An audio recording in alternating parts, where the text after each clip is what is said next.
students. Now let's explore the SCOP or the SCOP site database.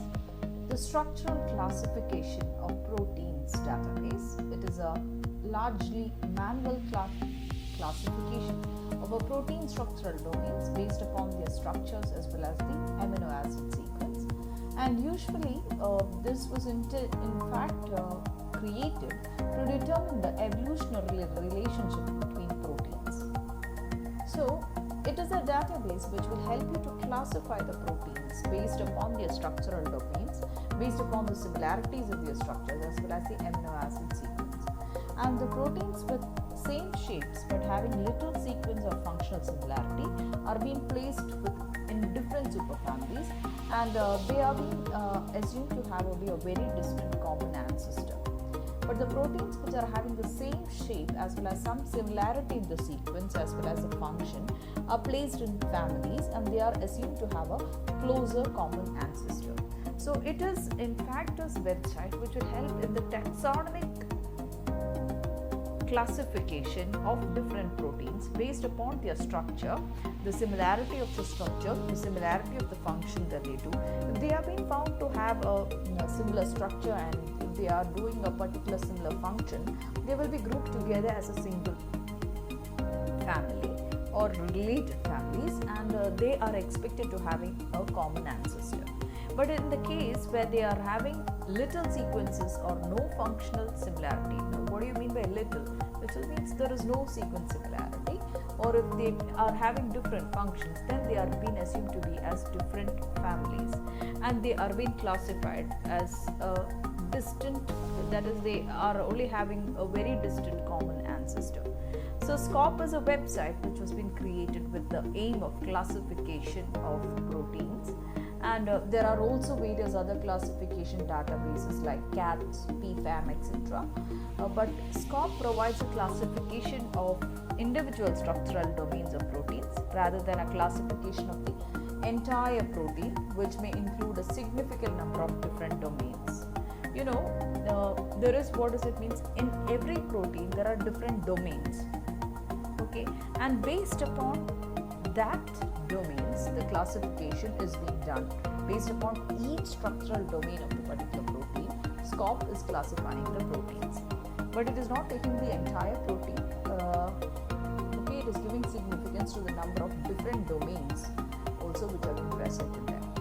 Now, coming to it's a freely accessible database which is available on the internet, and it was created in 1994 in the Center for Protein Engineering and the Laboratory of Molecular Biology.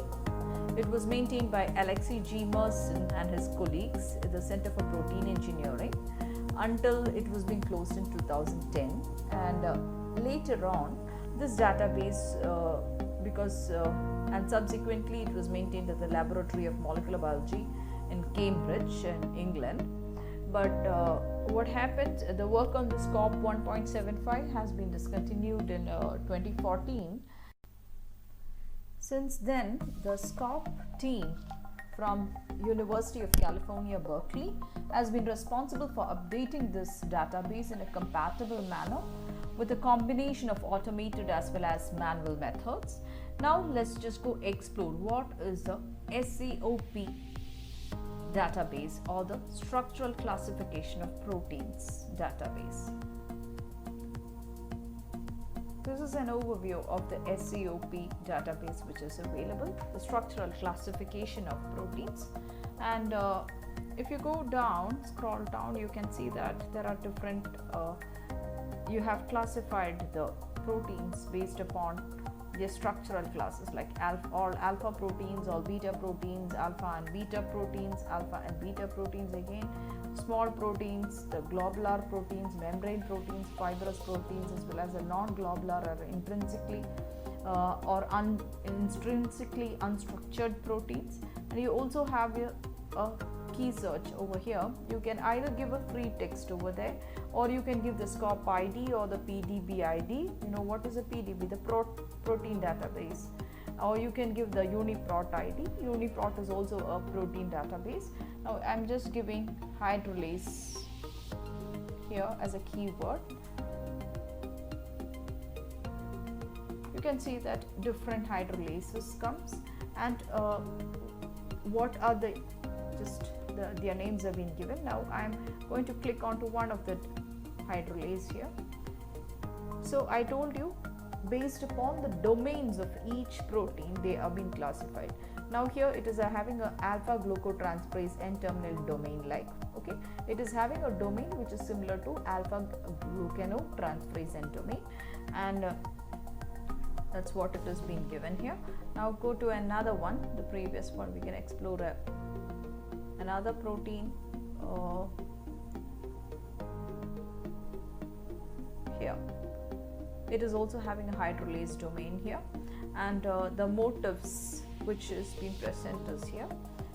You get information on, so it is also being linked to the PDB as well as a UniProt database here, and the species or the organism from which it is being obtained, that is also being given here.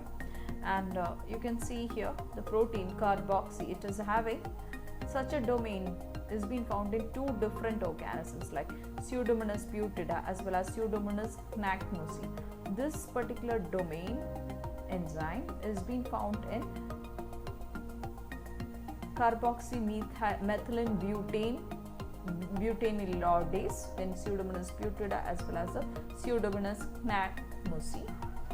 So let's go back once more to get a better idea of a different one. Let's go to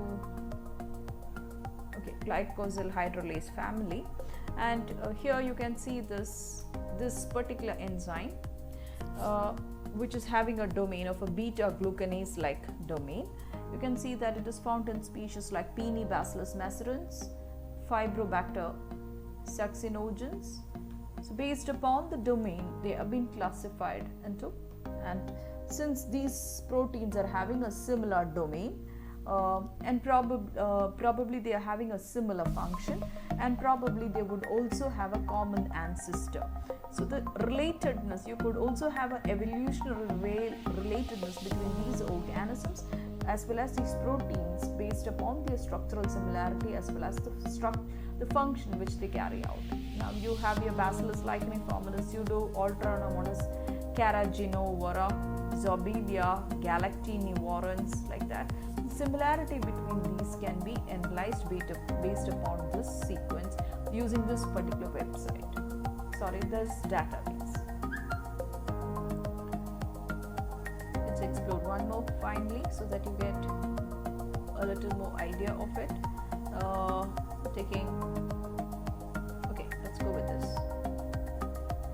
This is a phytase enzyme, myoinositol hexaphosphate phosphohydrolase. It is an enzyme which breaks down phytate, but you can see that this domain has only been reported in Selenomonas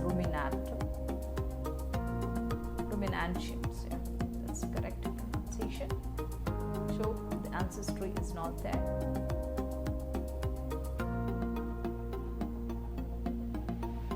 Another one.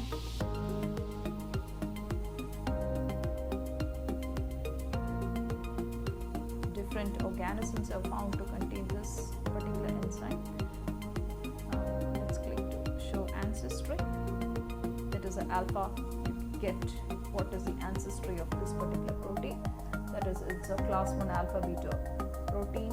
It is having a carbon nitrogen hydrolase over here, a superfamily of carbon nitrogen hydrolase, and there is a family. So the functional relevance of this is being determined here, as well as the similarity of these particular proteins have been explored here. Hope so this is clear to you. Thank you for now.